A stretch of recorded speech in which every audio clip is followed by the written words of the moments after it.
and talk and wait for the thing to start streaming to find out if we have sound. Do we have sound? We have sound. Lovely. All right. Now I can start on Dementia Radio and recording in 3, 2, 1.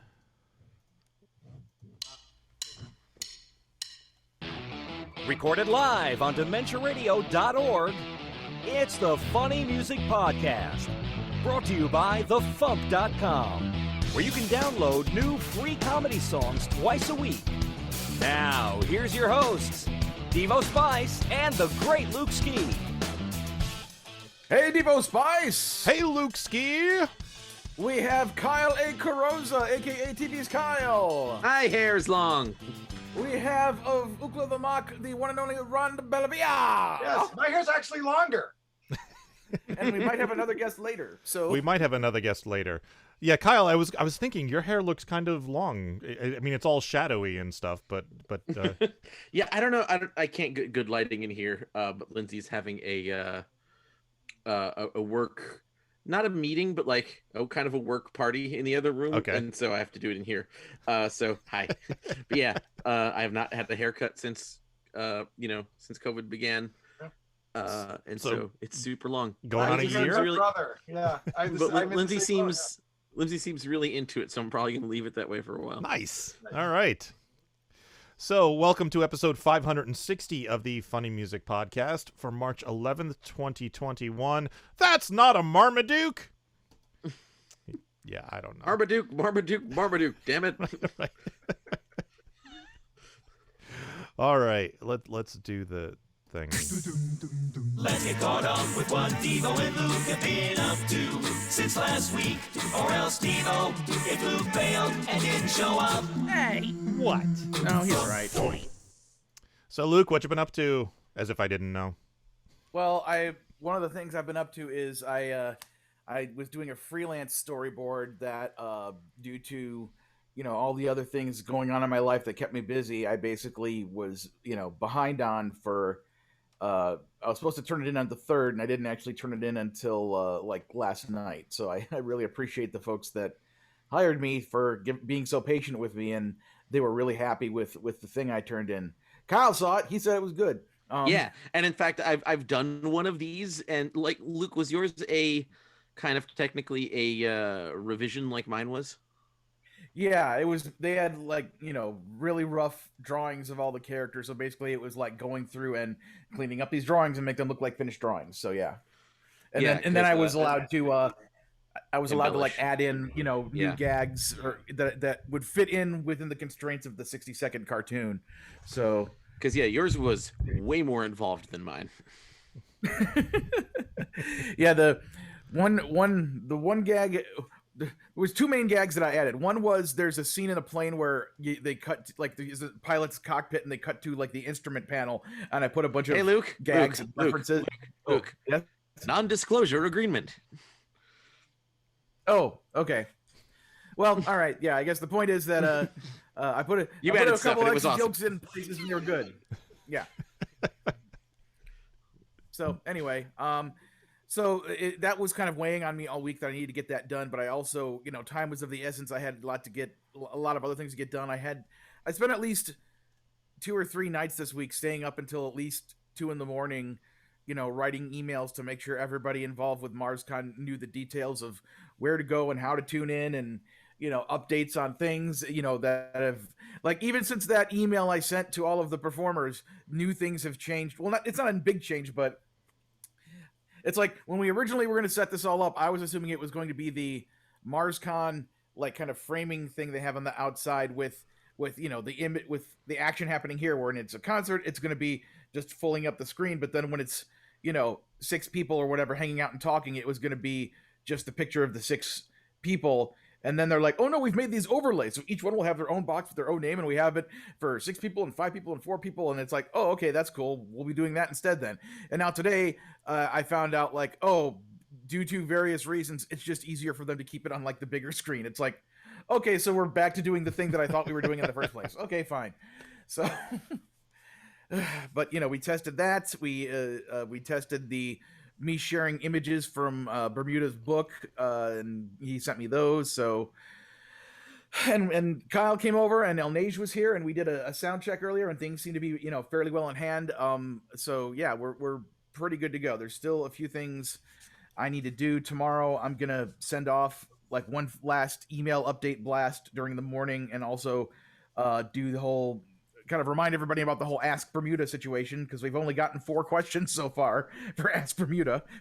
So if you want to ask John Bermuda Schwartz a question, go to MarsConComedy.com and click on the other events page, and you'll read the description of the event with John, and at the bottom there's a link that says Ask Bermuda. Then click on that. You can submit questions for John, and then me and Stephanie will read them on the show. So yeah, I think that's about everything I've been up to. What have you been up to, Devo Spice?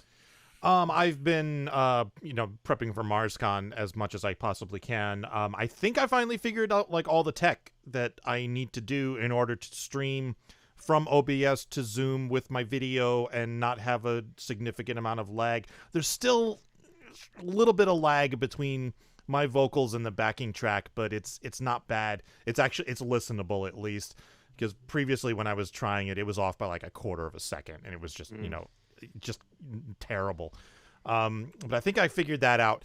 And unfortunately, my day job has picked yesterday and today to go batshit crazy. So I've been busy and haven't had a lot of time to finish the preparation that I want to finish. I originally put in to take tomorrow off so I could finish things up. That's probably not happening. I had to work late tonight. I was actually working right up until before we started the show. I'm probably going to be working late tomorrow night, too. And then I have to stream my son's swim meet and then come back home and perform at MarsCon. So it's going to be a busy next 24 hours are going to be kind of nuts for me. But yeah, that's kind of that's all it's worth talking about here. Rand, welcome to the show. How you doing? I'm doing well. Happy to be here. So how have you been handling the pandemic? I think this is your first time on the video show. Yes, that's true. Yeah, I mean, I guess as well as could be expected. I feel lucky. My wife and I continue to be employed. That's good. The crippling insomnia that came in around April of last year led to this very strange album that I'm going to be putting out soon. Oh. I literally went to one night I went online and I pulled up an old poetry project that I had done about 10 years ago. And like literally on one night, it was like April 12th, all night long, I like put like 20 of those things to music, and they were short little poems. And I just set them all to music because I, figured better than, and then I kept building on it, and I kind of showed it to a few people, and they were like, you should actually do that for real. That'd be fun. Nice. So I foolishly listened. Awesome. So Kyle, how you doing? I'm doing pretty good. I started a new job recently, and I don't know if I'm allowed to say what it is yet. I'll hopefully know if I'm allowed by the next time I'm on here. But I love talking to you, Kyle. It's so informative. Right. Well, because I mean, like it's a show that's currently on, so I can probably say, but I don't want to get in trouble. Right. It's a cherry gig. It's a real good gig. Hey, Kyle, like how many drawings do you think you do a day of that? Like 10, 20, 30, 40, 50 or more? Non-disclosure agreement.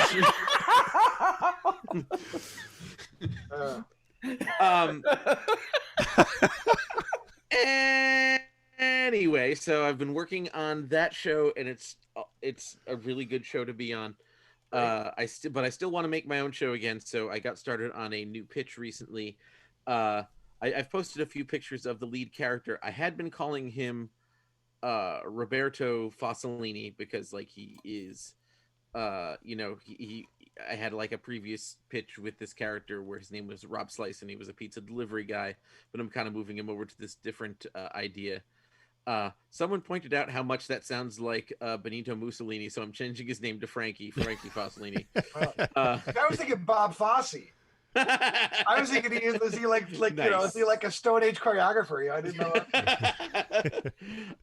But I don't want to say the name of it because the title's really good and I can't believe nobody's taken it. Oh, nice. Okay. Stream it. That's So great. you know, I'm posting bits and pieces from it, but I don't want anyone taking this title, so I'm not going to reveal said title until I've pitched it. When he told me the title, I was like, I'm surprised that's not an Aquabats song. But anyway, yeah, I've been working on those things. So our television, which is, I'm going to say like 6 or 7 years old, started developing like these blue spots in different places. Like one of them was like, oh, okay, this is where the HDMI plug-in things are. They must have like not designed that to last. But then like another one formed in just kind of a random spot. And I'm like, okay, maybe that's just a coincidence. But either way, like I have to replace this TV. And so I ordered one that just had good reviews on Amazon, a Vizio. Vizio, baby. If you're a gamer, Vizio is the way to go. Pretty much the only choice. I could not make the Switch look good on it. Really? In fact, I was having this issue where anything that was ported in through HDMI grayed out most of the picture adjustments. Yeah, So, that's like, the I thing. couldn't change- You have to turn off all the picture adjustments. Put it in game mode. It should have a game mode setting. That's the only way I you're put it not in going to get game any mode, lag. and it, like for some reason, no matter what I did, the reds and pinks were just blaring, and there was nothing I could do about it. Oh, that I can't help you with. I don't know, because we have Yeah, Vizios so all I don't over know the if house. it was just like Yeah. a bad set, but either way, like no matter what adjustments I attempted to do, I couldn't fix it, and so I am sending it back and getting another shoot. Who makes Android? Samsung. I'm getting another Samsung set that Dino Mike recommended to me, and I'm Cool. like, I've always found the picture on my TV absolutely perfect, and I mean, like, I don't like everything is like 4K or whatever now. I can't see better than 1080p. Yeah, me neither. And so I just need all of my stuff to look good on it. So yeah, like I can't have my 1080p stuff looking blurry on a new television. Right. Yeah. For those of you just joining us, we were just listening to Kyle's TV discuss. God damn it, I screwed it up. You know TV's what, Kyle talks TV's about Kyle's discussing TV. Kyle's TV. Yeah. I stepped on my own line.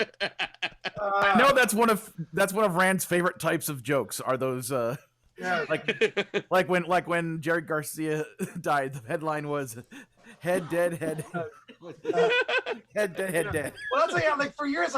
Like Adam and I have been talking about. I want to write a talking blues, like a talking blues song about the talking blues. Yeah. You know, but too bad I don't write talking. Brand, have you ever heard the Animaniacs song? Have you ever heard the Animaniacs song Variety Speak? I'm not sure.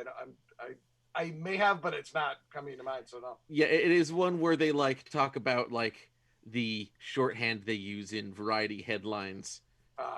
And it's stuff of that nature. I think you would enjoy it. If you allow me one more, my absolute favorite one was we were on stage. Ookla was on stage, and Adam was introducing "Stop Talking About Comic Books or I'll Kill You." And because it was at a con, we were against a time deadline. And I saw in the corner, the guy saying, "Kyle, get going. I gotta get you off the stage." And Adam was taking too long to introduce the song, which gave me the glorious opportunity to lean into the mic and say, "Stop talking about comic books or I'll kill you." Or I'll kill you. That was just like, it was so beautiful. It's kind of like how on the podcast The Adventure Zone, if they want to do, if they like do these occasional episodes where they talk about the production of the show, and they call it the Adventure Zone. Exactly. That's great. Nice. So Kyle, you posted a song. I did. Give us a quick intro. We'll give it a listen. So this is a song that used to be a different song on an album that is very long, very deliberately out of print. I wrote it with someone else, and I kind of wanted to reclaim the melody and write a different song. So here's a song about those guys who stand on the corners with those arrow-shaped signs trying to beckon you into their establishment. So here is Arrow Guy by TV's Kyle.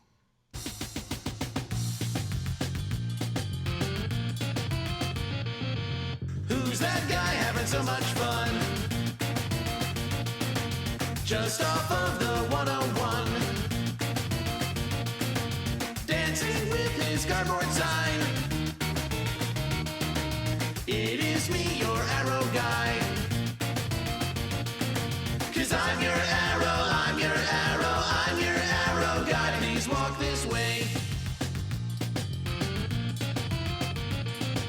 flipping like a maniac. I might have a heart attack. Follow this until you see your insurance policy. 'Cause I'm your arrow, I'm your arrow, I'm your arrow guy. Please walk this way.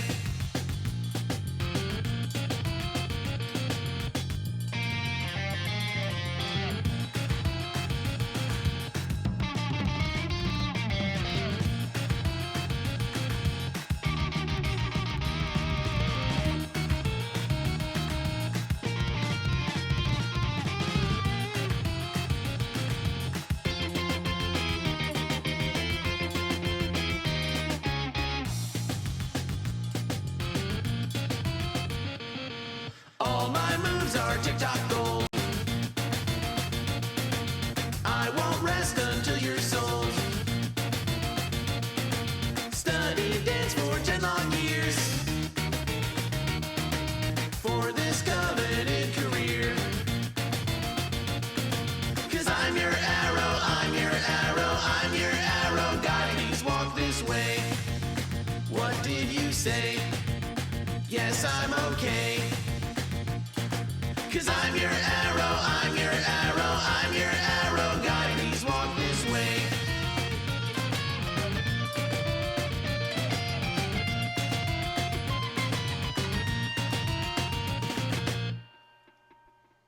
All right. First of all, I want to let you know Amy Englehart is in the chat, and she says, "Nice, Kyle." So Yay! she apparently thank you, enjoyed it. So tell us about this song. I did. You did. No, I'm doing an EP. You know, as I've mentioned before, I have completely remade my first album, and I decided to do kind of a companion EP that will probably come out first if I can hurry up and finish it. That are just like other songs that are also from that era of, like, you know, high school, college, early out of college. Mm-hmm.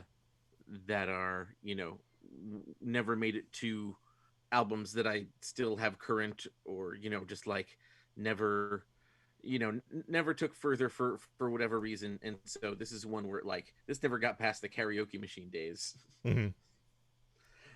And so it's one where it's, you know, always like the melody. And I've actually had this particular idea attached to what I wanted to do with it for a really long time. There's even a version where, like, I was trying to do this project with Austin Ash from Smashy Claw and Needle Juice Records. We were trying this Killer Calamari project for a while, where, like, we each had kind of songs that, like, we kind of had, like, left unfinished or just weren't satisfying to us, and we were kind of going to give it to the other to try to finish. And, like, you know, he made an attempt with this one, and it wasn't bad, but, like, I still wasn't, like, there are some of these songs I didn't realize how much affection I had for them until I let somebody else mess with them. Oh. And so, yeah, this is one where it's like, okay, now is finally the time to do this. And so, yeah, I'm pretty happy with how the production sounds. Like, I keep getting more and more digital toys. Yeah, it sounds great, and I'm kind of fascinated by the fact that you can go back to your high school stuff and make something workable out of it, because I sure as hell can't. Well, I mean, like, I feel like I'm pretty aware of, like, what stuff works, and I mean, there's something about me, there's something about the way I'm wired, where if I find something artistically broken that is in any way mine to fix, I'm very excited to fix it. Mm-hmm. You know, kind of like how I was having a better time on Animaniacs, like, putting out the fires than when I was just given an episode to do. Like, okay. Kyle, this episode needs a new ending by tomorrow, was more appealing to me by, you have a month and a half to do this storyboard. Yeah, well, you work well under pressure, apparently. Yeah, which is why I liked being a creator and would like to get back to it, because that's the entire job. Yeah. And Kyle, let me say, I mean, that melody is, I mean, you wrote that melody. How old were you when you wrote that melody? 20 probably. Because yeah, I mean it's super power pop and fun, and it's really great. And I got to when I hear the stuff that I wrote when I was 20, it's like I would be hard pressed to tell that guy he should keep writing songs. Yeah, I mean? same. Yep, same here, right here. I'm literally like, God, like what? Why did I keep going? You know what I mean? And it's I mean, obviously I'm glad you did, Devo, and I hope someone's glad I did too. But that really is that's a super strong melody. Thank you. Yeah, I've kind of like one of the things I've realized and was super fun about, remaking that whole first album is that like I've finally gotten to the point where my abilities, including my ability to collaborate, has gotten to the point where I can make all of those songs sound the way I always intended them to. Mm-hmm. And that's a big part of it. It's like I've always been, between technology and my own mostly self-taught ability. Like I have a way I want it to sound, and I like get it to the point that I can whenever it is that I'm making it, and hope for the best and hope that it's at least listenable. And I mean, like a certain amount of style has like come from the failures. Yeah, like finding out who I am as an artist is kind of like what choices I make dealing with those limitations. But yeah, just like I always thought this melody was good, and now I can actually make it sound the way I want. Because like even that riff, like now with MIDI, I can like easily make sure that that's like completely timed out right, all the places in the song where it shows up. Back when I was doing it with a karaoke machine, it's like a bunch of times in the song. I got rhythm. I was thinking I might do that Ralph and Fozzie Bear bit that Kyle just referenced. I may see if on Sunday when I have Tom Smith on, if he would want to do a cover of that with me over Zoom, because that would actually work. Nice. Yeah. Wow. Be nice simultaneously. that's great. Nice. And a wild Robbie Ellis Hi, has Robbie. appeared. Hi, Robbie. Hey, good to see you. Wait, what streaming services is the new Animaniacs on? It's one I don't have. It's on Hulu. Yeah, I don't have that. We did the 1 month trial to watch season 1 of Handmaid's Tale on Hulu, and we ran out of 1 month trial. I'm like, Handmaid's Tale is real depressing, but I kind of want to watch Animaniacs. But Handmaid's Tale is real depressing. Well, how about you could get Hulu, you could watch Animaniacs, and then instead of Handmaid's Tale, you could watch Mighty Magiswords, which is also on Hulu. Yeah, I mean, Handmaid's Tale, great TV, amazing TV. Well, my wife works on Solar Opposites, and that is not depressing. Yes. Oh, yes. Very not depressing. Good. Sorry, we're coming crash again. Kyle, I see your Facebook posts occasionally, and just working on Animaniacs seems just like the coolest damn thing ever. It was interesting because it's super cool. Like, these are characters that, because I loved them, I already knew how to draw all of them, and so like I'm pretty much like, because we didn't have to be on model or anything, just kind of drew them the way I've always been drawing them. And that was, that part was super fun. There is a certain amount of like pressure, like when it's like a show that you grew up on, like there's a certain amount of, oh, I want to get this right. I want to, make sure that this is, as someone who loves the show, everything I want it to be. But then at the same time, there are, on a show like this, both being a legacy show and one that has Spielberg's name attached to it, there's kind of a lot of bosses, and there's a lot of levels of approval and stuff, and that can be very daunting. I hear you about that. Yeah. I've always been I like to do things. I like to make projects just by myself, and collaborating with others, it can get awkward because then you just have to check in with them all the time. Yeah, then other people have to do things, and that just never works out for me. Oh no, other people doing things is cool, but just the checking in with them and making sure that they're okay and like the being a decent human thing. It's like, oh, it's so fucking draining. I mean, like, What was that, I was Rand? gonna say, I find that really weird because I've been in like rock bands since I was like, 14 years old.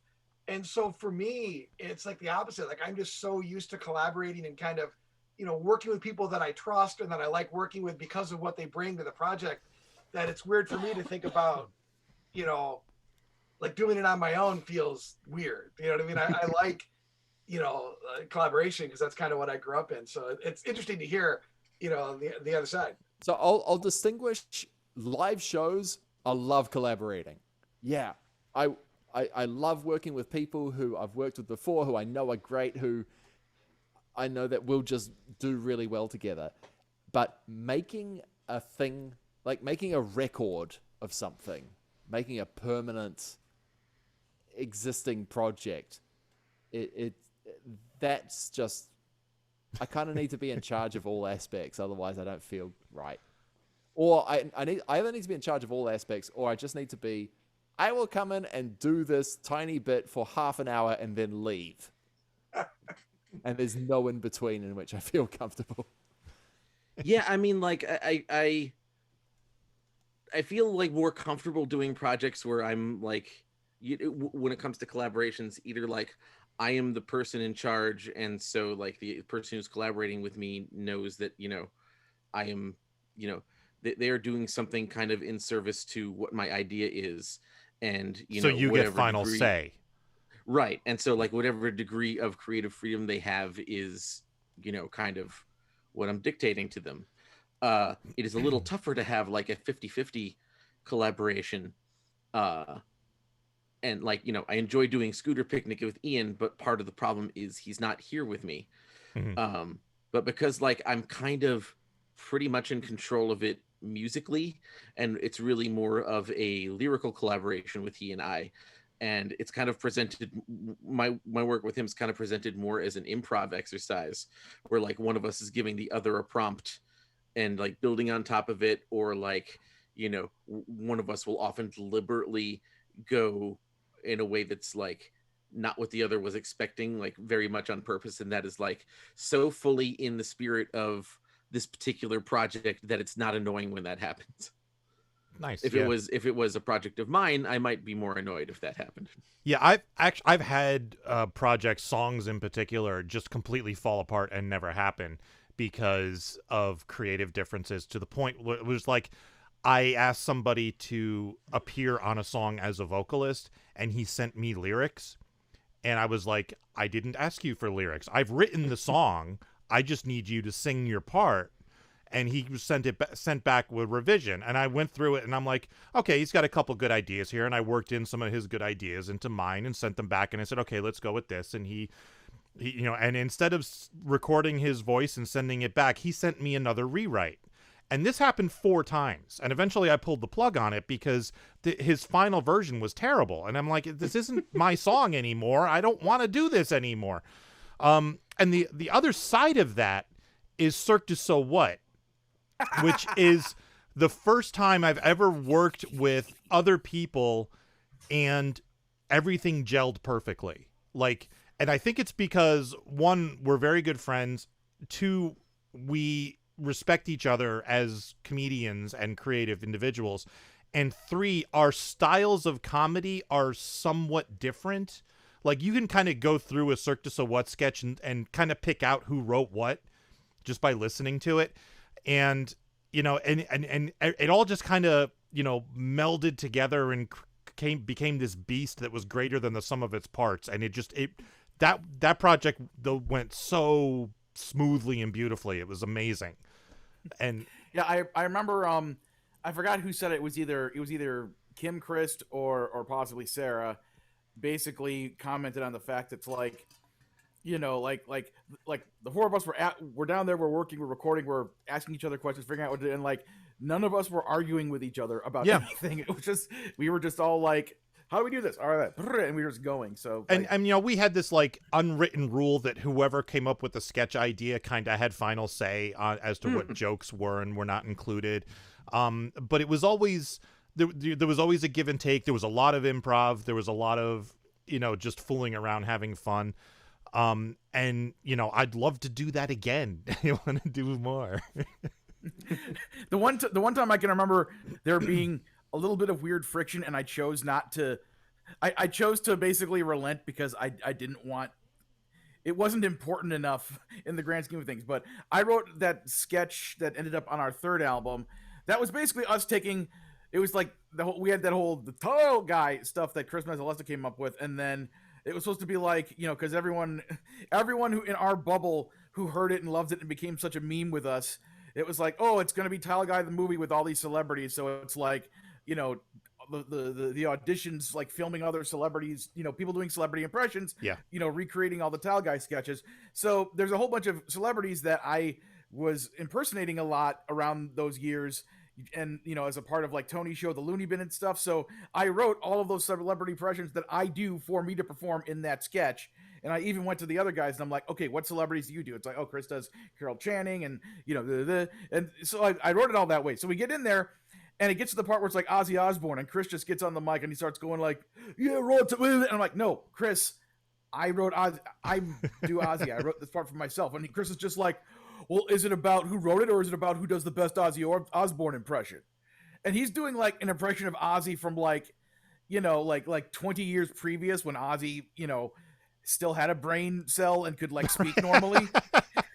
Which kind of takes the whole edge off of, you know, like Osman. Like that's what I wanted the bit to be, but Chris was just all very like stone faced, like, well, I do Ozzy the best, so I'm the one doing it. And I'm like, okay. So every time I hear that sketch, I'm just like, whatever, Chris. If you're gonna collaborate, you gotta have safe words. You know, it's seriously, you gotta. You know, like Adam and I have safe words, so we know when, like, you know, so Adam knows when I'm arguing just because I'm being an asshole, or when I'm arguing because like this is really important to the integrity of my idea. You know what I mean? Yeah. Because, you know, But there was very little of that during the Cirque du Soleil stuff. It was mostly just, hey, why don't we try this? Yes or no? And you know, we'll try. And we did like multiple alternate takes and stuff for some bits to see what came out funnier and stuff. And then a lot of the stuff, like we recorded it and I'm like, okay, well, you know, we'll see how that comes out. And then we'd go home and Chris would whip up some amazing music to it. And all of a sudden it's my favorite thing ever, you know, like the Luke Ski cereal bit. I was like, we recorded that and I'm like, okay, that's a thing, whatever. And then I get the recording back and it's like, holy shit, this is amazing. Yeah, there's a funny bit of information in the Lilo and Stitch art book where like there were two directors for that movie, Chris Sanders and Dean DeBlois. There was like kind of like a coupon. It was like in the shape of $1 where it's like, you know, because of like one compromise they had to do, they were kind of like given this like, you know, if you all right. Because of that, I'm giving you this. This will give you like one win over me the next time we have a creative discrepancy. And like was a caricature of like the other. Nice. It's like, here, all right, get out of argument free card. yeah. All right. But yeah, it's like everything, especially at the second weekend session of us recording stuff. Like after hearing everything that went so amazing with the first one, it's like I would rather. It's like it was seriously one of the best creative things I've ever been involved with in my life. It was so wonderful and positive and freeing, and it was amazing. So it's like, you know what? I'm not going to argue over the Ozzy thing, just because what we're all getting by, you know, us staying on the same page with each other and just running with it is just so worth, you know, not, you know, having bumps in the road over like minor, you know, bits like that. So, now, if only we could figure out how to make money with it. yeah. All right, we should move on because we're a television show. Then you'll make some money. Yes. We should move on because we have other people to talk to. But Kyle, do you have anything you'd like we can to get plug? a show on Hulu so that Robbie won't watch it. Right. Sounds about right. That cartoon with the Netflix is here. Put the pirate hat away. Now there are 8 streaming services. Oh, I think someone's trying to deliver my pizza. Good to talk to you guys. Okay. Bye, Kyle. Okay. Hey, Kyle. And remember, get his music at tvskyle.bandcamp.com. Yeah, he's gone. Hey, he doesn't fool around when it comes to pizza. So I know. He didn't even tell us the toppings. I mean, come doesn't- on, at least. He I doesn't mean, know when it comes to exit. He's 80 feet over there. I could go ask him. You know, I could just. Actually, I will ask him. Hold on. Wait, are they in the same house? They're in the same apartment complex. They live 2 doors down from each other. No shit. Yeah. And now we vamp while we wait for Yeah. Well, I mean, yeah, Luke do we to need go wait for bug. him? Oh, look at that. You're right. I guess I missed him, Uh, but that was part of the reason I made the Saturday afternoon MarsCon first set is me followed by Ilnage followed by Kyle and Lindsay because we're all just performing it here. It's like nice. it's like show, boom, it's simple. Great. And then Robbie Ellis. So are you going to be performing in the same setup with the same? Yeah. Oh shit. Yeah. Like comedy Right sport. here. So I'm involved with Comedy Sports Chicago. I was an MD for them for ages, and I haven't done much with them virtually, but they've gone all in on the Twitch streaming type side of things. Like they've even given up the lease to their physical theater and gone all in on the streaming. Oh, side wow. of things. Wow. That's They've got a sort of Animal House setup where you've got the artistic director of the theater, the main Twitch guy, and the one ensemble member addicted to Mountain Dew, and they're all in each other's bubble and run like the master streaming computer in the same apartment while everybody zooms in from their own homes to perform. It's quite an operation. nice. Yeah, I was on I took classes with the original club, the Milwaukee Comedy Sports Club, back in man, it had to have been like 1990 to 1992. Then I went to Kansas City to go to college, and I joined the Kansas City Comedy Sports team. I did that for 8 years, and then I moved back to the Midwest, and I just there were things going on in my life, and I just couldn't stick with comedy sports. But I have a lot of fond memories of that company and all the silly years we spent doing stuff. Yeah, they're a good company. I mean, I'm thinking about. I did a lot of music direction for improv before the pandemic came down, and when the pandemic came down, it sort of coincided with me getting a full-time job, which is the luckiest damn situation to be in.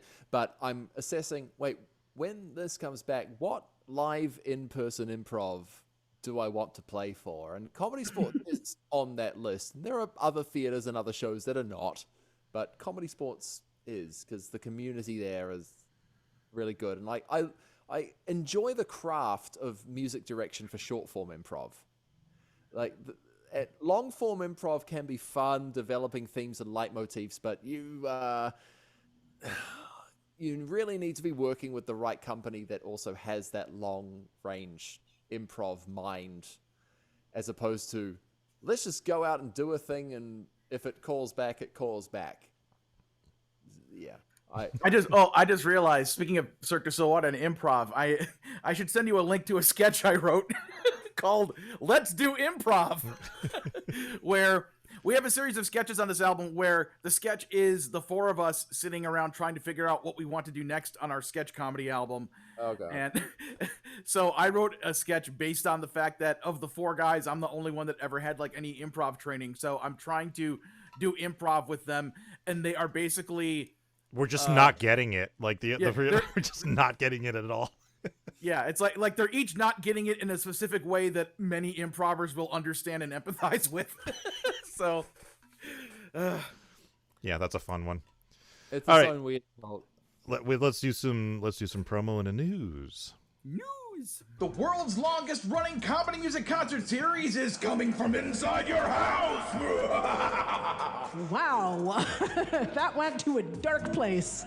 Virtual MarsCon 2021 is taking place online for free on March 12th, 13th, and 14th. Hi, MarsCon. This year's event will have live stream performances by The Great Luke Ski, Devo Spice, Worm Quartet, Insane Ian, TV's Kyle and Lindzilla, Ilnage, Beth Kinderman, Tom Smith, Throwing Toasters, Amy Englehart, an AMA interview with Ookla the Mop, and this year's music guest of honor, Robbie Ellis. We'll also be doing a virtual Q&A with the man who has been playing drums in Weird Al Yankovic's band for over 40 years, John Bermuda Schwartz. Drum solo! For info on how to watch, go to MarsCon.com. And for info on the comedy music track, go to MarsConComedy.com. And do watch out for flying lobsters. Thanks for listening, funny music fans, and I hope to see you all at Virtual MarsCon 2021. Time for funny music news. Something, something, something. In the news, Rand Bellavia is doing a IndieGoGo for his new album. And as of right now, it's up to $1,860 of his $4,000 goal. Rand, since you're here, why don't you tell us about it so I don't have to? Sure. Well, it's a album of very short songs. Right now, I'm still kind of tweaking the mix and the mastering on some, but it's right now shaping up to be. It's going to have 46 tracks. Some of them very, very short, and others of them just short. They're all. It's basically a look inside my weird brain in terms of how my brain processes language. A lot of it is kind of interesting wordplay and whatnot. I will say, Devo, actually, I think I mentioned you by name in the promo video because when we were at Con on the Cob 5 years ago, we were setting up, Adam and I, Ukla was setting up our guitars and our effects processors and our amps, and you walked by and you went, he said, instruments, how 20th century? And I don't know if you remember that. But you totally said that. That's kind of a running gag. I've said that multiple times. Well, you only said it to us just the once, I think. But that's one of the things, like with this project that I'm kind of weirdly proud of, is that everything on it, there's no loops, there's no programming, there's no quantizing. Everything on it is physically played by me, including the drums and the bass, which nice. Is something I've never done before. So it was all just kind of, it's the quarantine album or whatever. And I'm excited to get it out into the world, and I'm happy that you guys are helping me do it. Yeah, so if you'd like to back it, go to IndieGoGo.com and look for The Tips of My Fingers by Rand Bellavia. Yes. If you don't mind, the brief URL would be igg.me/at/tips, TIPS. Sounds good. All right, Luke, MarsCon, go. Yes, this is MarsCon. I'll just give the brief rundown of the schedule, just to remind everybody, and also just to make sure everybody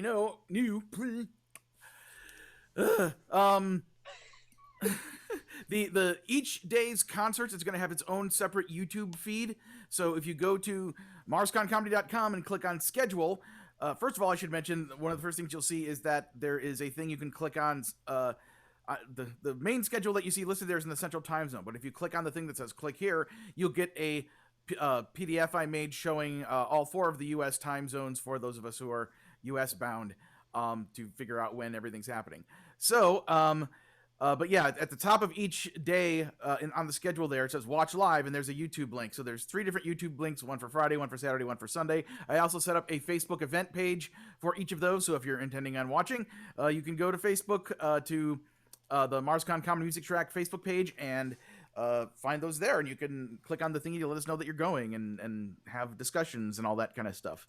But anyway, so Friday night for the 3-hour evening, possibly rated R, some of it definitely rated R material. We will start off in hour 1, we'll have Beth Kinderman doing a concert, followed by Amy Engelhart, and then within hour 2 starting, we'll have Devo Spice in concert. Yeah, and then and then within hour 3, we'll then our headliner for the night, so to speak, is Worm Quartet, finally making his return to MarsCon because he didn't have to actually travel. So, then Saturday afternoon, we'll have the 4-hour block that will start off with the Q&A with John Bermuda Schwartz, the drummer for Weird Al Yankovic's band for the past 40 years, and also the historian of basically Al and the band and the whole career. And he put out a book called Black and White and Weird All Over, with tons of awesome black and white photos from 83 to 86. So we're gonna interview him. We're going to take your questions, and we're going to look at a bunch of pictures of his book, and it'll be fun. So yeah, and if you want to submit a question, once again, go to MarsConComedy.com, click on the other events page, and look for the link there for Ask Bermuda, and you can submit your questions that way. We're not taking them live in the chat or anything. We want to keep it as, as well organized as possible. That's why we're asking for people's questions in advance. Okay. And then, after that will be me starting off the second hour, the Great Luke Ski in concert. After that will be Il Neige. Garrett Snook will be here doing his Pokemon and other awesome nerdy stuff rock. Then immediately following Il Neige will be TV's Kyle and Linzilla and Il Neige, because he's performing with it too, playing guitar. But yeah, they'll be doing their set, and then a little bit of buffer time there, and then going into our final hour of Saturday afternoon will be music guest of honor Robbie Ellis. Woo! Holy shit! You didn't spell honor correctly. I didn't. Oh, did I spell it American style? Oh no. Is it Honour? Honor. Honor.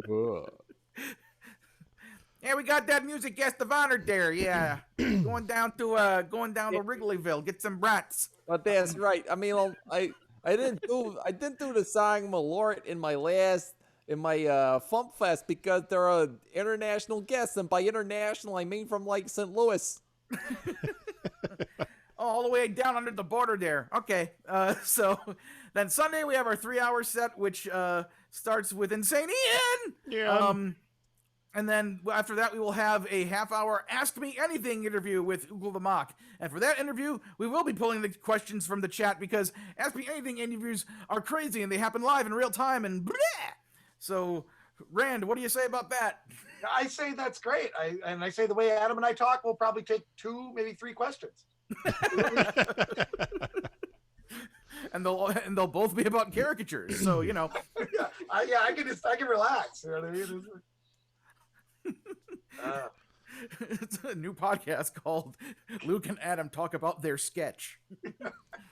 Well, my sketch is looking pretty good today. All right, then after that will be Grandpa Choco, aka Throwing Toasters, in concert. Yeah.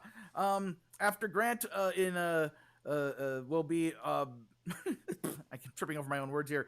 Tom Smith, he's returning also because traveling isn't involved. So yeah, it'll be awesome to have Tom Smith on. And then we'll be ending the afternoon with the Comedy Music Smackdown, which has I think 6 or 7 acts comprised of people who've already performed throughout the weekend, and a couple surprise guests.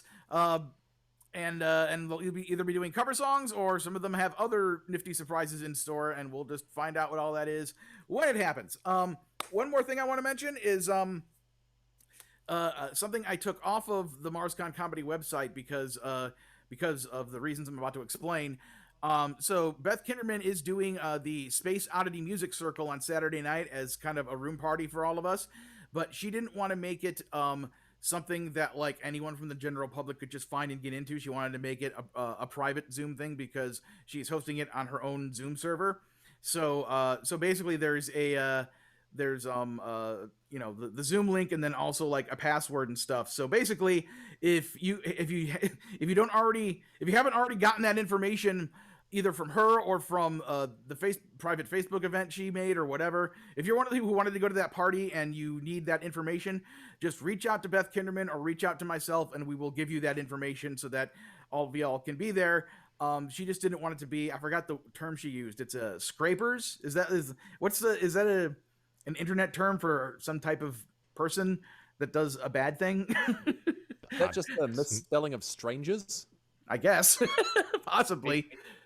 Stranglers? So anyway, I just wanted to mention that specifically in case anybody was wondering what happened to that. It didn't get canceled. It's just being made a more private-y type thing. So just message me or message Beth, and we'll give you the info to get to that party. We're just, trying to it's because it's her Zoom place. She doesn't want to let a bunch of strangers into her space, basically. Anyway. So I think that was all of the main stuff I wanted or needed to mention. If I think of anything else, I'll mention it before the end of the show. So all right, tour dates. On Sundays on YouTube, Escape from the Secret Lab featuring Dr. Pinkerton. On Thursdays online, Steve Goody. On Fridays online, Carla Ulbrich. Coming up on the 12th on Zoom, Phil Johnson and Roadside Attraction. And this weekend, the 12th through the 14th, online, MarsCon, which Luke just talked about, so I'm not going to reiterate it all. MarsCon. And happy birthday to Derwood Bowen. Today is his birthday. Happy birthday, Derwood. 17 years old. Huh? 17 years old. 17 years old. Derwin is 17 years old. He was 4 when we first saw him at Con on the Cob. Bush's child. All right, so Rand, you posted a song. Actually, you posted several songs, but we'll get into that. Yeah. I'll tell you what. Yeah, I'll just tell you the titles, and then you can play it, and then we can talk about them. All right. This is 6 songs from my forthcoming album. The titles are in order: Pure, and then I Lost a Pun Contest, then The Shining, and then Unpopular Star Wars Character in an Unsecured Vessel, and then Thesaurus, and then we finish strong with Who Watches the Watchman Watchmen. And here it is.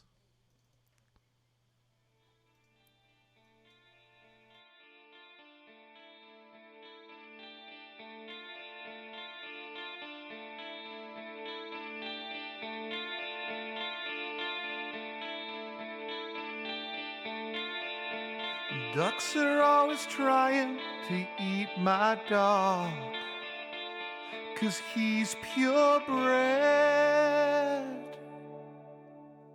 I submitted 10 puns, hoping one would win. No pun intended.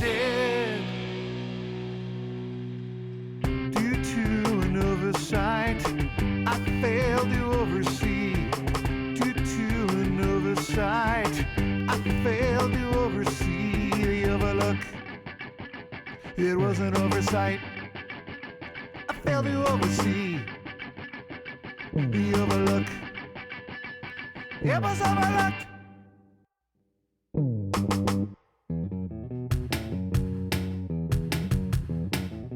Jar Jar, Jar Jar, Jar Jar, Jar Jar in it and Jar Jar, Jar Jar in it and Jar Jar, Jar Jar in it and Jar Jar, Jar Jar in a jar. My new thesaurus is terrible. My new thesaurus is also terrible. My new thesaurus is terrible.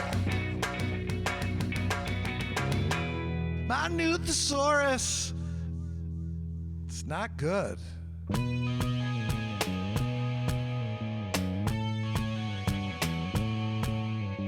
Police, police, police, police, police, police, police, police. Cop, cops, stop cops, cop, cops, stop cops. Police, police, police, police, police, police, police, police, police, police, police, police. Cop, cop, cops, stop cop, cops, cop, cop, cops, stop cop, cops.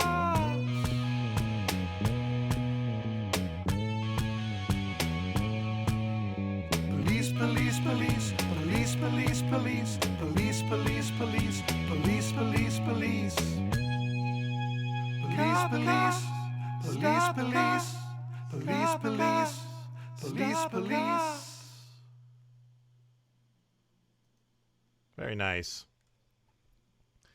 Yeah, so when I first heard this song on the FuMP, I was like, I know you. I saw the description. I'm like, oh, you're just plugging his new, his IndieGoGo, his new album. And I'm like, why would he submit a medley? And then it occurred to me, I'm like, oh no, these are the whole songs. Oh, this is the whole. That's it. Yeah, this is like there's one kind of longer song that's going to be at the end. It's going to be like a song of substantial length, but everything else is like the other 45 songs are all between 15 and 80 seconds. Beauty. So I'm a Lunatic is really what the. It's like a Worm Quartet album. Yeah. That's. I mean, it's. You know, the album is going to be called "The Tips of My Fingers" because it's actually a line in one of the songs, and it also references the fact that I am everything you hear is being played by the tips of my fingers. Mm-hmm. But obviously, it's also a reference to the Fingertips suite from Apollo 18 by the Wimpy Giants. Right. Maybe not, obviously. Okay, so there it all is. I picked up on that. I did too. I did not. There's 50% right there. I should also say, and the fourth thing is because when I first described this to my brother, to one of my brothers, and I mentioned how for this album I'm playing everything myself, he said, like little Stevie Wonder is what he said. And of course, little Stevie Wonder's first hit was called Fingertips back when he was a teenager. So it's like just full, it's like, you know, but.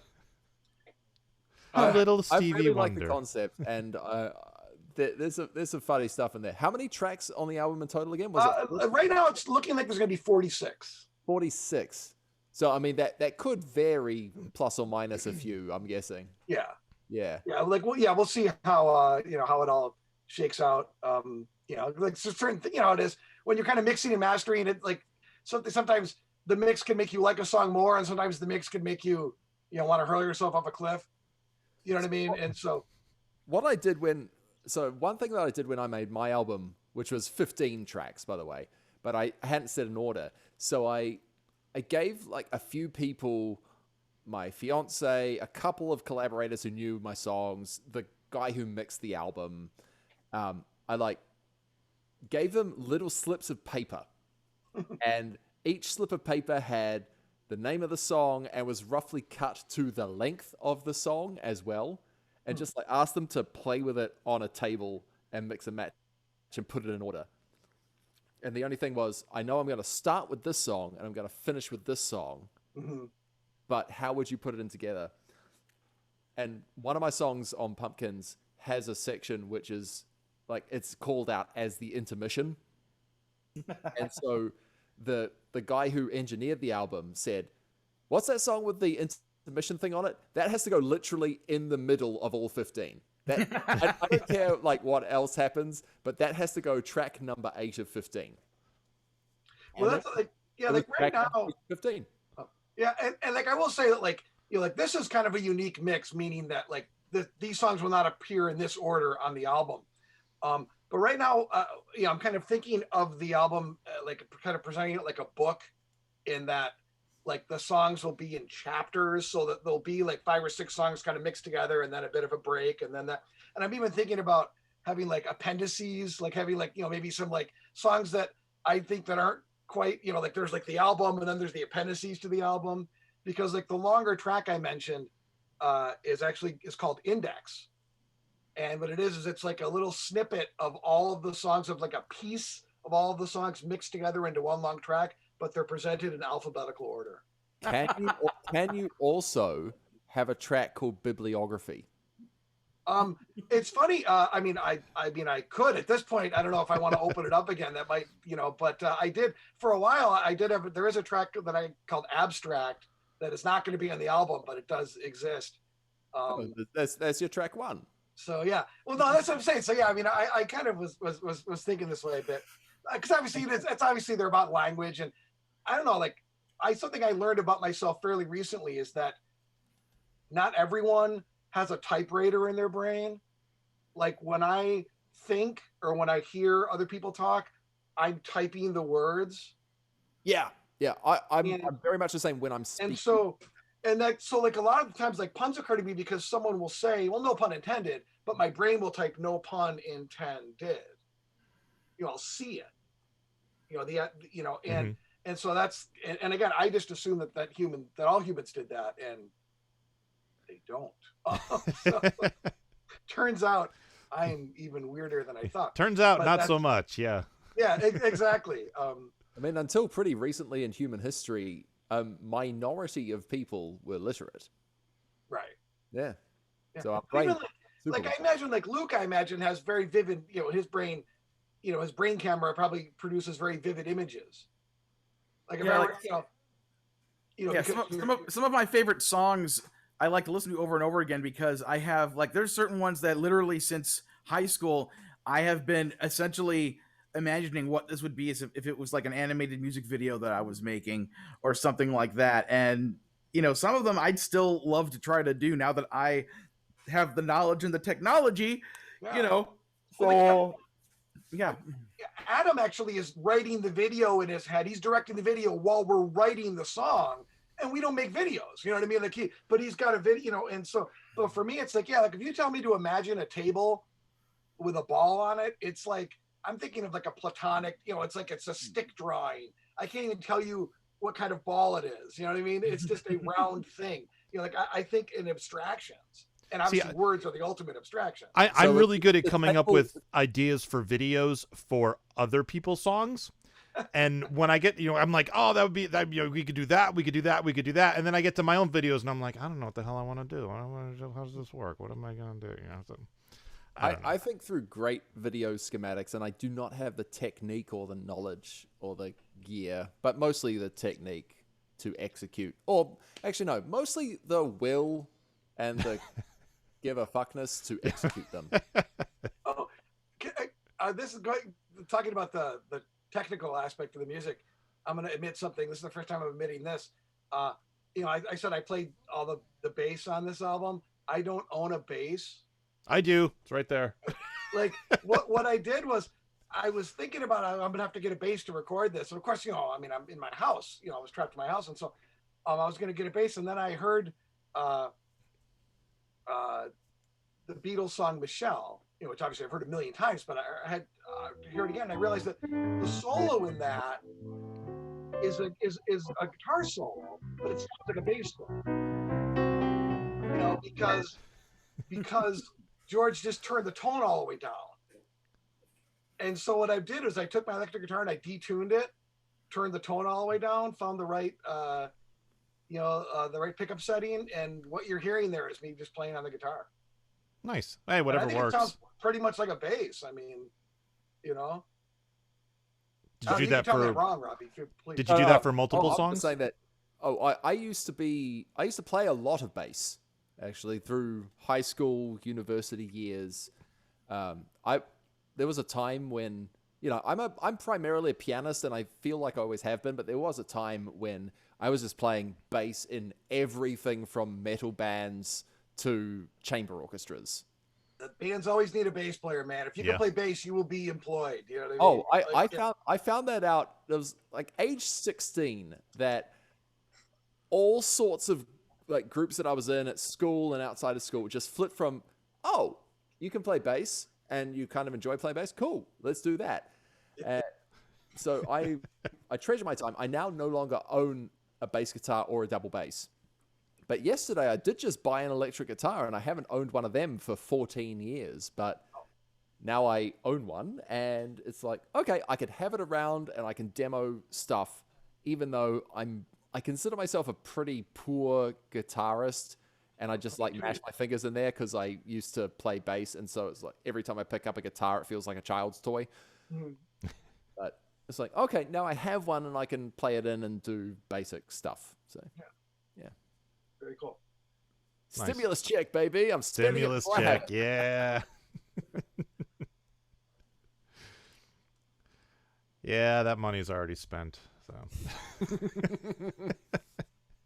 And I'll probably just to let you guys know, like when the album comes out, which hopefully sometime late spring or early summer when it does come out, I'll probably put together before it comes out. I'll probably put together another little mix of tracks for the FuMP, hopefully, so that there'll be a kind of exclusive release. Cool. For some more songs that I imagine that you guys would enjoy. So when are you hoping to get the album out? Like I said, probably, I'm hoping to get it out like late May, early June. Oh, okay. So you got a little time One yet. of the reasons I wanted to get it out, fairly soon because I know, Needle Juice, like I'm hoping to get some Ookla vinyl out there through Needle Juice sometime this year. And obviously I don't want to have competing. See, if you guys release Versus Evil on vinyl, I'm going to have to buy it, even though I don't even own a record player. Yeah, we're it got Jace might beat me here because we're talking about doing Versus Evil and actually Nirvana on vinyl as well. Versus Evil is one of the greatest albums ever, as far as I'm Well, concerned. God bless It's you for saying that. That makes me. I listen to that album so much. Well, that's very flattering. I'm glad. I already told Rand about. Very long story short is I was having a really bummer day this one day in a bad mood, and I just put the song Suprema Lex on repeat and listened to it for like a good couple hours this one morning while I was driving around doing deliveries, and it worked. It was exactly the vibe I needed. Yep.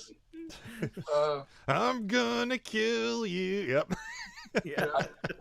Not a happy song, but I had a lovely video from a friend in New Zealand who had a baby. She's got a 6-month-old, and she was trying to feed him baby food, like stewed up stuff, and she was just going, pumpkins, pumpkins, pumpkins, trying to get the spoon into this little kid's mouth.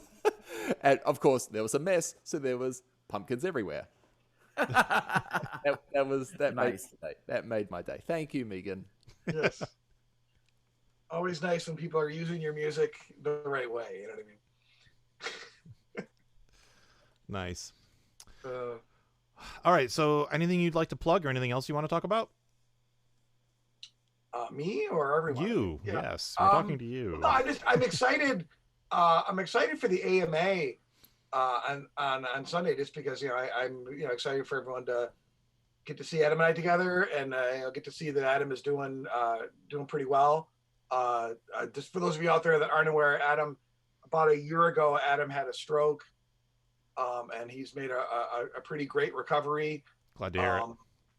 What was that? Glad to hear it. Yeah, no, he really has made like his drawing hand is back, really completely, and he is a caricature artist, and so he was able to make his living over the summer. Unfortunately, the only thing that really hasn't come back to him is his guitar and piano playing. Like, he's gonna have to really relearn how to do that. Yeah, it'll come back. Carla Ulbrich had to relearn. Certainly we've talked about Carla a lot. Yeah. And she had to completely relearn how to play guitar. yeah, and so and to me, yeah, it's obviously it's got to be frustrating, for Adam. But that's I think he's a little bummed that because he's certainly spent a year and he's been working at it, and he really hasn't gotten anywhere that he's satisfied with. But we're certainly UCLA, we're certainly hoping to continue with UCLA and get back to writing and recording. But again, that's largely up to Adam as far as how he feels, and Sure. But what he's up for, I think we're both we certainly have more songs in us, I think. So I certainly like to see another UCLA project. I would too. Do a sequel to Versus Evil. Which would of course would have to be called Evil Versus. Right. Yes. Oh yes, it absolutely has to. Yes. That was for a while. We were talking about doing like a little, because there were several songs from that project that we either left off or like kind of started and never finished that that we were thinking about working, and we were going to do like a little EP called Evil Versus. But that was once you get so many years past the project, it seems kind of just pathetic to go back to it, but. For the benefit of people who don't know this, so Versus Evil itself was actually meant to be sort of a sequel itself, because they did the album Super Secret way back in the day, which was their superhero themed album, and then Versus Evil is their supervillain themed album. And they're both excellent albums. Well, Luke, for a while, like Versus Evil was kind of an 11th hour title, because we had like a bunch. We were going to call it Super Secret Wars. And then we were going to call it Bizarro Super Secret. We had like a lot, but then we kind of got cold feet about a sequel, like an official sequel album that seemed kind of bad out of hell too. We weren't sure that was the way to go. But we definitely had a lot of Bring On the Bad Guys was the title for about a half a second. We had all these different ideas, and then at the last minute, like UCLA the Mock Versus Evil is seemed like the way to go.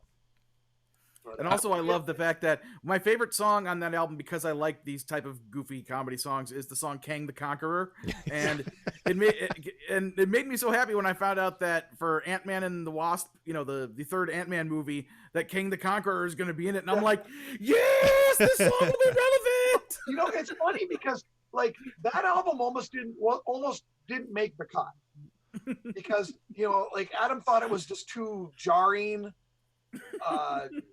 Idiomatically, you know what I mean? Like it's just it's a show tune and it's a real kind of piano, it's like we kind of recorded it almost like it was like the rehearsal of a high school musical, you know what I mean? Yeah. And Adam was worried that it was too but and there was another song that Adam was going to sing that we ended up not finishing and not putting on the album, and so I kind of insisted. Well, I felt like I didn't want the album to be too Rand heavy vocally, so like we have to put Kang in there. And it really made me happy how much people really responded to that song, because I always thought that song was, and that was one I like.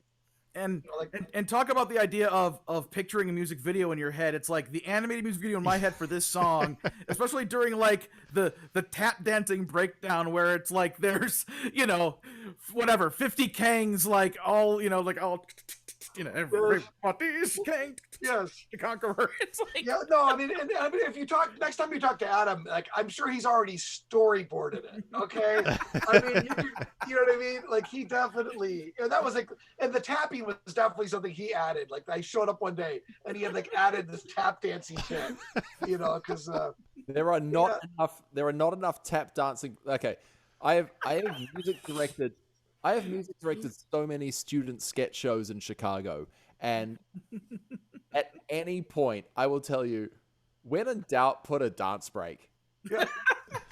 Because audiences fucking love them. You don't have to write more music. You don't have to write more lyrics.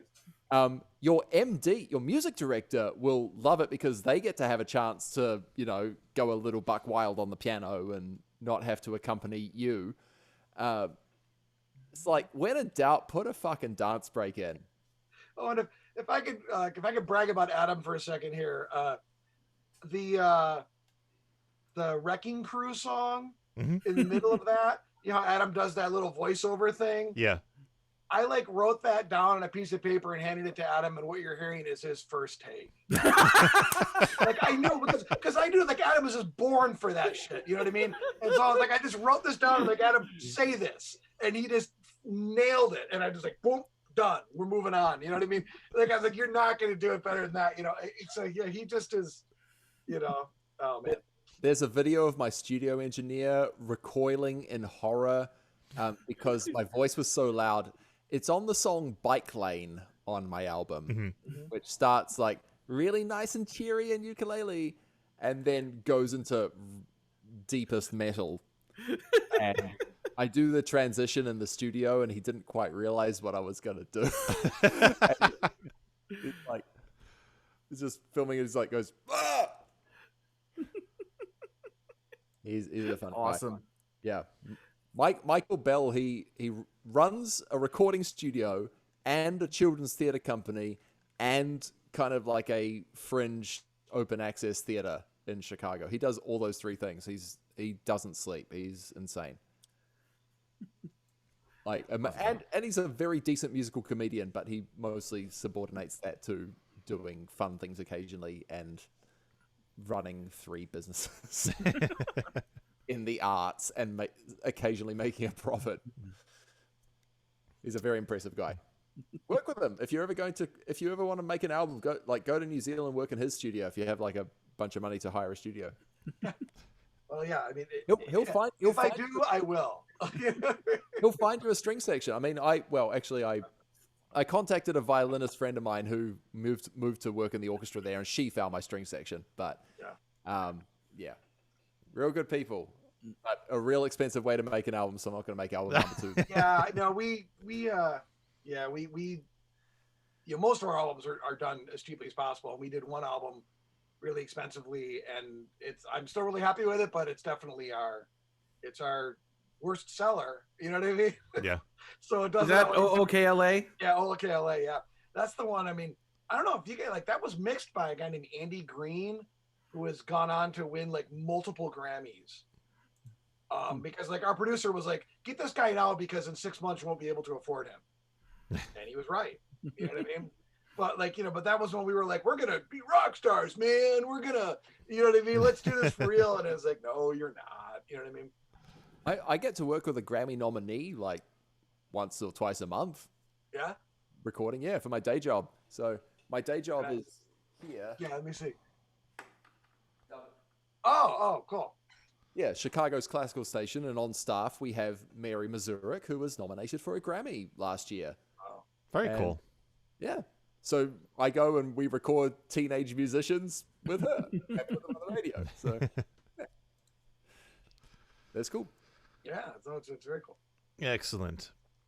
All right. All right, let's do some feedback. Making the internet absolutely ridiculous. Dementia Radio. www.dementiaradio.org. Port 8027. Please hang up and try again. This is the part where there's feedback. Feedback. Feedback, you know that segment of the show we do about now? Feedback. Feedback. Feedback.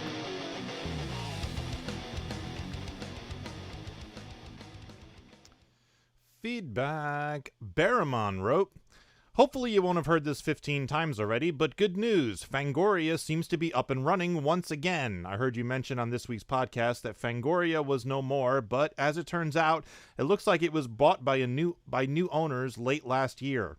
The Twitter account is alive and well, as is the website, and it's still taking subscriptions. I hope this good news brightened your day a little bit. Thank you for the podcast and all of the comedy music.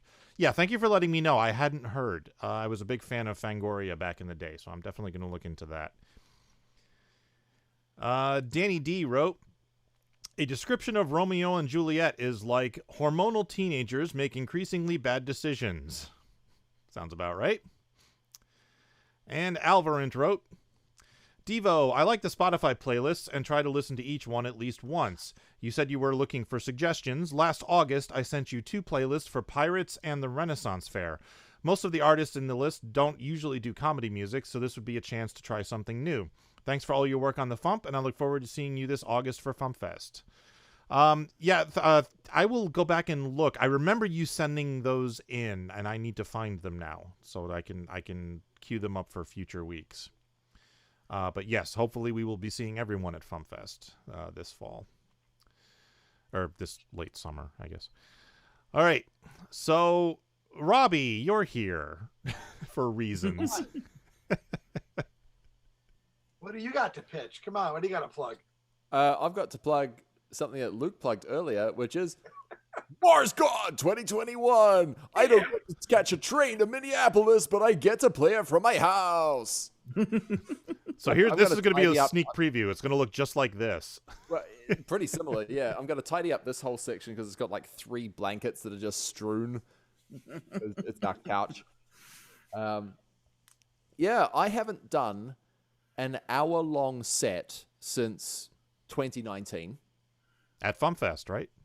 I did one since then, which was with an orchestra. So the last that's right. The last time I did a more than an hour-long performance as a comedian musician was with a symphony orchestra, which was a fucking great time, and I'm really glad the pandemic didn't disrupt that one.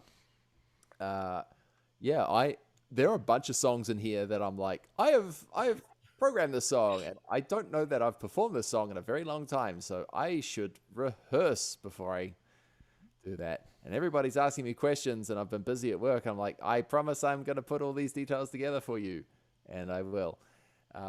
So I'm the guest of honor at MarsCon 2021. I was genuinely looking forward to taking the train from Chicago to Minneapolis. So I live in West Loop in Chicago, which means I'm walking distance from Union Station, which is great. So I was going to get the travel costs, which Luke had talked about. I was going to get the train from Chicago, but you never get a train to Chicago because all the routes originate from ages away, and there are always delays getting to Chicago. So if you want to get a train, get it from, never get it to. I was really looking forward. What other prepositions? What's that? How about other prepositions? Like flying or training? Should you get one under or around or you know what I mean? Oh, prepositions. Sorry, I misheard you. I thought you said prepositions. Yeah, other prepositions. Well, yeah. You can, but you have to go through conjunction junction. Thank you. I mean, under still applies. Actually, depends on when you're coming in from, because there are bits where you go over and there are bits where you go under. And then through. There is a through. So all in the same neighborhood. There's an under, over, through, and in. I didn't mean to derail you. I'm sorry. Hey, That's what we do here. Well done. Let's see, it's a train. Yeah. So I'm putting together a set for that. I've written a brand new song for MarsCon, specifically for MarsCon. Nice. But I thought that I'd come in here and do a song that the last time I was on here, which was for when my song "Breathe" was on the FuMP. Mm-hmm. I came in and like chatted, and we were talking shit about parodies of Wet Ass Pussy, and I said I had an idea that I'd written out but never done, and I'm not going to go to the effort of making a full produced version of this because life's too short and I don't care enough about it. However, I think it's a good deal of fun, and I'm going to perform it live here and then not do it again. Because the world has enough parodies of Wet Ass Pussy. Right. But they don't We've got at least 2 at our website. Yep. They don't have this exact mashup where 1930 meets 2020.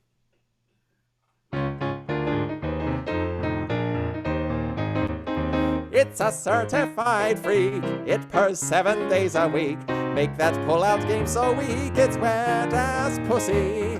Beat it up and catch a charge. Extra large and extra hard. Swipe your nose like a credit card. It's Wet Ass Pussy. Gobble me and swallow me. Give you everything you got. Drip right down the side of me. Bring a bucket and a mop. Hop on top, I want to ride. I do a kegel while it's inside. This pussy's wet, come take a dive. It's Wet Ass Pussy.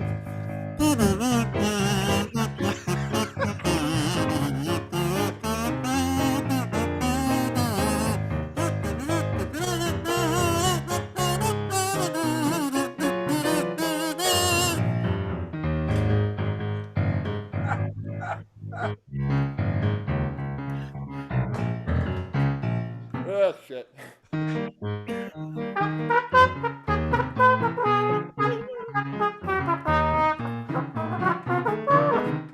No, I can't do that.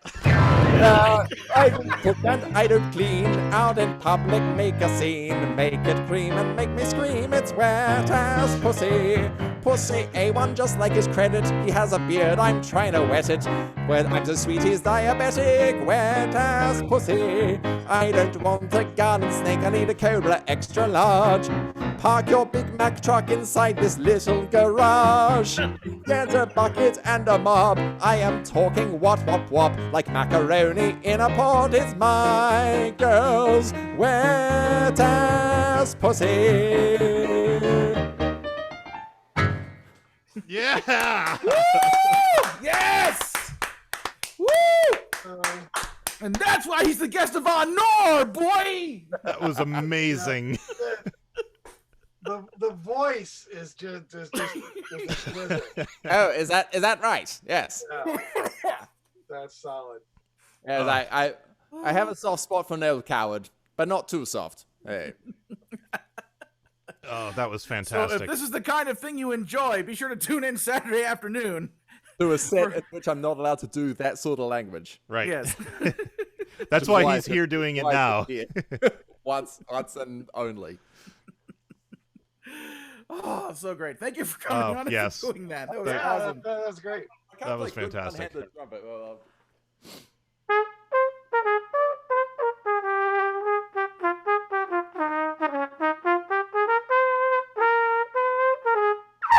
There we are. There you go. Yes.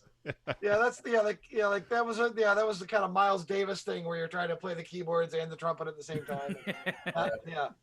There's a guy called James Morrison who can do that really well. He's a fantastic trumpet player, but can play another half dozen instruments incredibly well. And yeah, insane. I I'd made like my big project for my final year at university was this 60-minute comedy chamber actors singers type deal. And I'd booked a drum kit player who I'd worked with like in ska bands and a funk band, and like he was on my album, and I've worked with him a ton.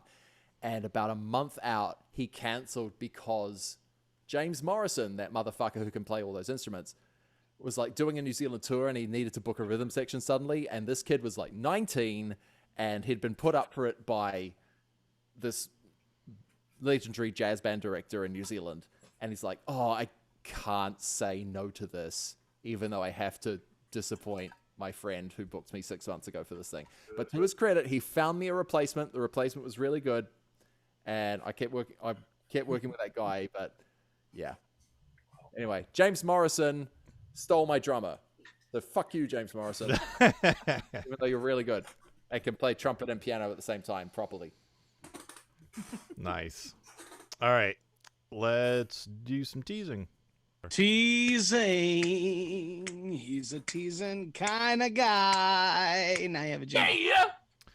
Yeah. Tomorrow's song is by Joe J. Thomas. And Tuesday's song is not yet posted. We'll see what happens. Tuesday's song is not yet written. Tuesday's song is not yet written. I hope it'll be written. Oh, boy. And this week's Spotify playlist is going to be the Acts of MarsCon. So I'll just be pulling some songs from the people who are performing this weekend.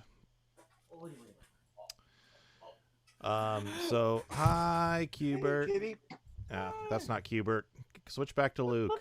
It's Luke's pussy.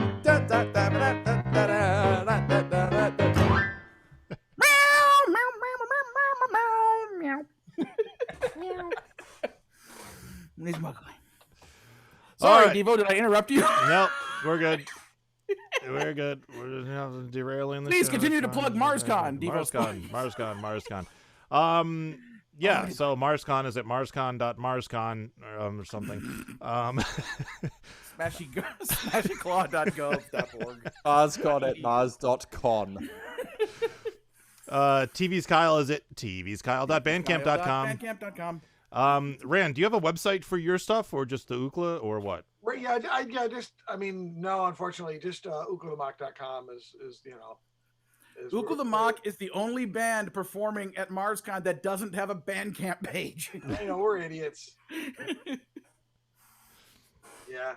And Robbie Ellis is at robbieellis.com. My wife set up, like the little side project via Bella has a Bandcamp page now. Yep. But Ookla doesn't, so yeah. I don't know what I was looking up all of the links, and I figured, for merch, because we want y'all to make money while you're performing.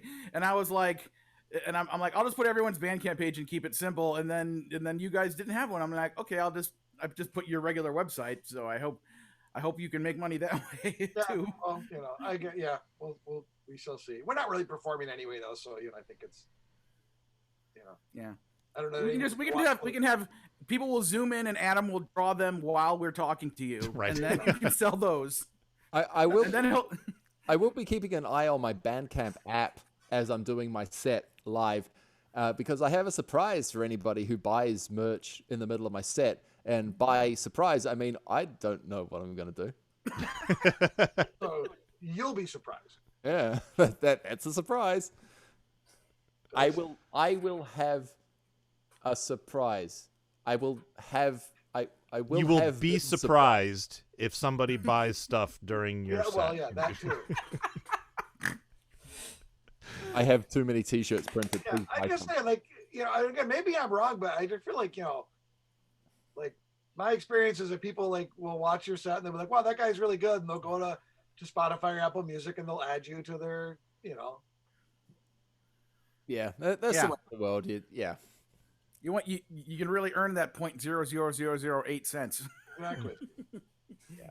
I mean, it's a change of business model, and it's okay. It is what it is. Yeah, exactly. I mean, it's, you know, I mean, I feel very lucky that, you know, that when I do a project that, you know, the campaigns get funded and, you know, the music gets out there and, you know. Yeah. Hey, I made $2.20 from ASCAP last month. I think that's the first money I got from them in a decade. I get reasonably regular money from APRA. Which I get a quarterly check from BMI. It's not, you know, I mean, obviously, you know, back in when Fillmore was running, you know, it was a reasonable check from BMI, but even recently we get something, but it's, you know. Yeah. So my US returns have to go through maybe an Australian office or a New Zealand office. They're a combined society, but there were like 2 years worth of returns, and I got a 4-figure amount at the beginning of the pandemic. I'm like, what? Is this an accounting error? I'm like, oh, okay. It's not.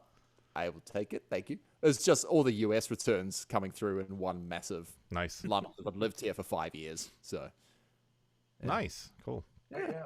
I was welcome. I was very welcome in March 2020. Yeah. All right.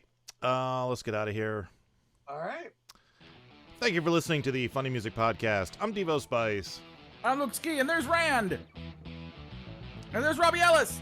Hey. I have teeth. Thank you for listening to the Funny Music Podcast. You can listen live every Thursday night at 10 p.m. Eastern, 7 Pacific at DementiaRadio.org and join us in the chat. Or subscribe to the podcast feed. Look us up on iTunes and be sure to leave us a review. Feedback for the show can be sent to info@thefump.com.